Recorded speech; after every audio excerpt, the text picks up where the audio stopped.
What's going on, everybody? This is dkdynamite, and tonight we're going to be talking about the new DLC weapon, a shocking reveal from Activision, as well as an update on the mid-season event. Definitely stay tuned. But before we jump into that, be sure to hit that subscribe button down below, and let me know real quickly in the comments, do you guys want to see the Replacer come back as an operator in Black Ops Cold War and Warzone? It's been a tradition to see him in every Treyarch title since Black Ops 2, so I'd be shocked if we didn't see him again in the next couple of months. We got him as an operator back during Blackout 2 years ago. Maybe because of the pandemic, they can't shoot a new commercial with him for obvious reasons, but hey, if they could pull off a Warzone celebrity trailer, let's get the Replacer back in the studio and get him remastered for Black Ops Cold War. Also, thank you for all the support from recent videos over the past couple of weeks. Season 3 has been an absolute banger of a season in terms of content. I've had a hell of a lot of fun covering everything here on the channel, and it means the world to me that you guys are enjoying the content. But starting off with today's update, as Treyarch confirmed over on Twitter, we got the Carv 2 tactical rifle, the Yemmental and Diesel 24/7 playlist, a party games playlist featuring prop hunt, gun game, as well as sticks and stones, gunfight blueprints, zombie stability fixes, as well as a fix for aim assist on the Pack-a-Punch Swiss K31 over in Zombies. I'll be reading all the patch notes later on in this video. Hopefully you guys stay tuned for that. Also, excuse the background gameplay being from the PS5 share button. It's still 1080p, 60 frames a second, but obviously a bit degraded compared to my usual gameplay. My Elgato decided to corrupt my footage today, and I'm like, you know what, the gameplay was way too good to pass up. We went off with the brand new Carv 2 tactical rifle, so I'm like, alright, let's try theater mode. And for whatever reason, theater mode still doesn't support Golova Dirty Bomb gameplay. Right when you boot up the film, it just crashes your game. So hopefully Treyarch fixes that in the future. But our insurance policy today was, of course, a share button. So shout out to Sony for being the insurance policy in case something goes wrong with the Elgato software. Still some great gameplay nonetheless. Hopefully you guys enjoy that. But in terms of the brand new Carv 2 tactical rifle, essentially the spiritual successor of the G11 from Black Ops 1, it's a little bit different, I understand that, but in terms of how to unlock it for free in either multiplayer or zombies, the challenge in multiplayer is to get 2 rapid kills using tactical rifles in 10 different completed matches. I like how they changed the wording of these multiplayer unlocks, since you can't back out of your games whenever you go for these challenges, right? I know there was a confusion with the recent blog post a couple of days ago where Treyarch did say you could back out of your games now and still save progress. They were referring to camel challenges, not weapon unlocks. Hopefully that clears things up. If you want to unlock it in zombies, you have to get 250 long shot kills using tactical rifles in whatever mode that you want, whether it's traditional zombies, outbreak, even onslaught. Be my guest, whatever you want to do to unlock this weapon. If you don't want to do any of those challenges, we of course have the new plastic prototype bundle, which costs just a cheap 1200 COD points. Comes with a game controller themed skin for the Carv 2, as you can see in the background gameplay. We have an animated laser gun emblem, a brick charm, and a launch control sticker, along with 1 tier skip for the Season 3 Battle Pass. Not too bad whatsoever for just 1200 COD points,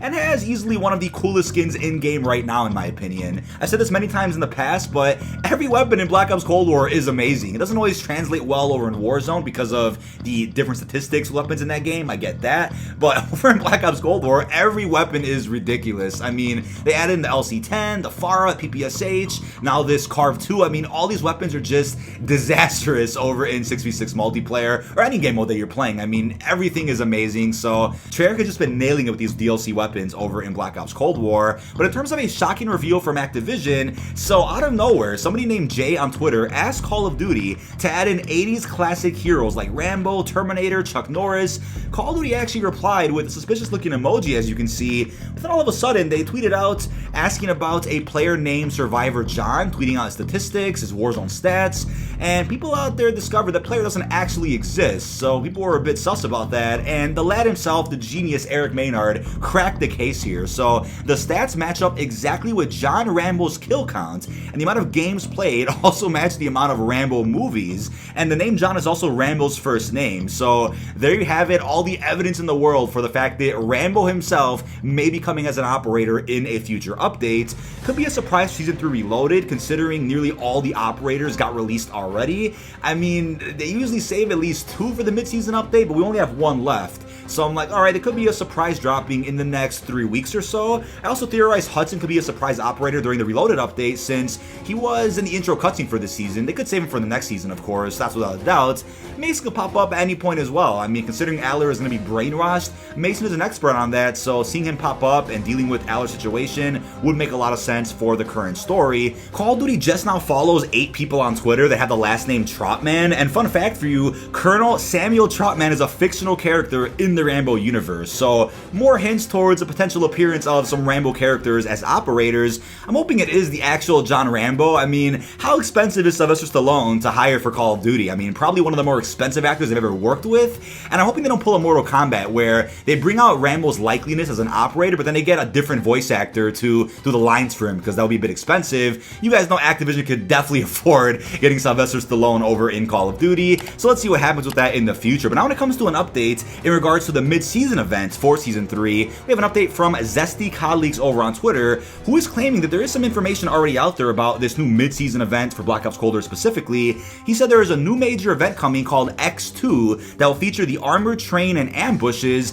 Black Ops Cold War's reveal event was X1. So if this is X2, this could be on the same scale as the event we got last summer for the Black Ops Cold War reveal trailer. So I'm like, alright, if it's X2, could this be for Call of Duty 2021 then? I mean, if it's on the same scale as the event last summer, it very well could be. I brought this up in yesterday's video as well. I'm like, look, the mid-season event on the roadmap for Season 3 has Shattered Glass on it. So either it's dealing with this Adler storyline, with how Woods' crew's gonna barge into the hospital, find brainwashed Adler. Maybe it's that, or if it's not, then maybe Sledgehammer's gonna get a new logo where the hammer is shattering through glass. That's what it's referring to. That's my theory at the moment, but just remembering that the Hunt for Adler event may have already had us off-screen rescuing Adler, and I'm like, that's better safe for a cutscene, but I think that event might have already solved that issue. It's called the Tortured and Rescued Adler Skin. You unlock for free with the event, so maybe you already picked them up off-screen, and they're gonna deal with that in the outro cinematic for Season 3, leading into the next season with whatever other plots Treyarch has planned. So if this is for Call of Duty 2021, then that's really interesting. I mean, obviously a much sooner reveal than we got for Black Ops Cold War last year, and I'm assuming it'll just be a title announcement or maybe a cinematic story trailer for the campaign. Probably end up getting multiplayer and the co-op gameplay deeper into the summer if I had to take a guess. But let me know all your feedback down below in the comments. What do you guys want to see happen during this mid-season event? I'm just happy that it's happening during the mid-season update, not the end of the season. It's going to keep Season 3 very, very spicy. I mean, the season's already been pretty hot in terms of content for multiplayer zombies and even Warzone. That's just my opinion, but we have more coming in just a couple of weeks' time. The Outbreak Easter egg, possible teasers for Berlin, and of course the multiplayer map standoff, fire team elimination, which is Battle Royale and all these beautiful fire team locations. I mean, there is so much happening this season, and I'm beyond excited in terms of what's going to be happening here on my channel. But the Nuke event itself just didn't deliver on a couple of key notes that I thought it was going to. I mean, there were so many great theories out there as to how it could have played out, and it wasn't anything ambitious. I had so many great ideas I shared on stream as well, but the thing about it was maybe the pandemic definitely affected how development worked out behind the scenes for it. Who actually knows? But I was hoping for more live events in Warzone after the Black Ops Cold War reveal, and we just didn't get that. So I'm hoping that Treyarch and Raven team up to bring us at least something interesting, maybe a small mid-season event for every season going forward, while Black Ops Cold War is still the prime Call of Duty. Maybe they'll pull off something like that, but I just want to hear what you guys think, right? So we see a Rebirth Zombies Royale mode come in the future, bring back Rebirth Night maybe. I'm looking forward to something interesting over the next couple of updates. But now when it comes to the patch notes for today's update in Black Ops Cold War, let's go through them real quickly. So they fixed various stability issues related to tracer rounds, in case you guys bought any of those. They updated the prop hunt mode description text to call out the correct time between prop whistles. They've added gun game to both the party games playlist and even quick play, in case you guys didn't notice, and players are now awarded 100+ score for capturing the overtime zone in a game of gunfights. We also got an issue addressed in Zombies that prevented aim assist in the Pack-a-Punch Swiss K31 from functioning properly, including with Deadshot Daiquiri on top of that. So I got a lot of comments about that in a couple of videos ago, and I'm like, alright, hopefully a patch comes out for that very soon, and it did. They updated the Perk Preserver Daily Challenge description to clarify the requirements. They fixed stability issue related to challenges in Firebase, and fixed a rare stability issue related to spawning zombies over an outbreak, and that's pretty much it for the patch notes. Very simple this week. In terms of featured playlists for zombies, we have Outbreak, Firebase, The Machina, Dead Ops Arcade First Person, which hopefully is permanent for the remainder of this game cycle, regular Dead Ops Arcade, Onslaught PlayStation, Containment Onslaught, Onslaught Nuketown, and of course Onslaught Yementown. So that's of course exclusive just for PlayStation users who have access to Onslaught. Now also a quick update on the bonus map that I talked about in a couple of videos ago. So we went over some information from a pretty reputable leaker in the Call of Duty community who claimed that Diesel Night is going to be a bonus map in Season 3 Reloaded, and it is a bit unusual that in the same season the map originally released in, we're going to see a weather variant of it as well, and I'm not complaining about it. Diesel is a fantastic map, plays very very well across all of the modes it's available for. We have some concept arts of what Diesel Nights could look like, thanks to the man himself, Fajardi, who came up with this a couple of days ago. And Diesel Night is, of course, directly in the campaign, a side mission to be exact, so it'll be an easy rip from that campaign mission. I do appreciate that they turned the lights on and added some sunlight for the version we have right now, but unless they drop this next season, it's gonna end up dropping in the next couple of weeks. But I also wanted to read you guys an update that I think is pretty fitting for my channel. So as you guys know, I stream at least twice a week here on YouTube, once on Fridays for my podcast, once on Sundays for a gameplay stream, maybe throughout the week once in a while if there's an event going on, just like the other day when we had the Activision investors call. But YouTube themselves did confirm today that they're gonna be adding a feature to your live chat where you can set it to subscribers only, similar to how you can already set it to members only, which to me is great, a nice step in the right direction to compete with Twitch as a streaming platform. And all we're missing now is being able to raid other streamers, clip things, as well as gift memberships to anybody in your chat. Once YouTube gets to that, I think Twitch is really gonna have a run for its money in terms of who the better streaming platform is. But I know the stream quality does look better on Twitch compared to YouTube. I totally understand that, but I just don't agree with a lot of the ethics on Twitch's platform. Not a big fan of the site, and that's why I keep everything on one site here on YouTube.